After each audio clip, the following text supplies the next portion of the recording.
আমাদের দেশটাকেও বাংলাদেশের মতন করে দেওয়ার চেষ্টা করেছিল এই জো বাইডেন। আমাদের প্রতিনিধি বিট্টু, আমরা ভোটের সময় যে ছবিগুলো দেখেছিলাম, এখন তো আমার মনে হচ্ছে যে এই ছবিগুলো ভাবা হয়েছিল যে লোকাল পলিটিক্যাল ঝামেলা, কিন্তু এদের পেছনে কোনো এনজিও টাকা দিয়ে বলে দেয়নি তো আপনারা ঝামেলা করুন, বিজেপিকে আটকাতে আপনাদের প্রচুর টাকা দেবো, আপনারা ঝামেলা করে যান, কিন্তু কোনোভাবেই ভোট শান্তিপূর্ণ যেন না হয় এরকম ভাবে কি কেউ টাকা পয়সা খরচা করেছে, বিলিয়েছে?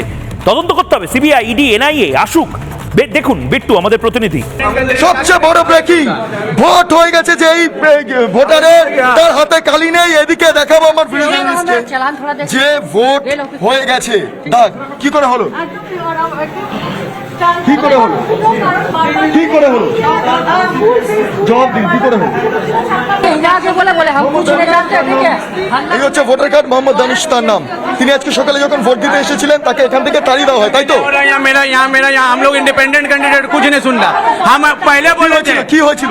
हुआ क्या कि हमारे वोट देने के लिए वोट देने आए, बोले तुम्हारा वोट हो गया, ठीक है। तो हम बोला कैसे हुआ, मेरा प्रूफ दीजिए। ये देखिए मेरा प्रूफ, ये हम जब सुबह से रेल ऑफिस में था, ठीक है, सुबह से जब हम रेल ऑफिस में था तो मेरा वोट कैसे हो गया?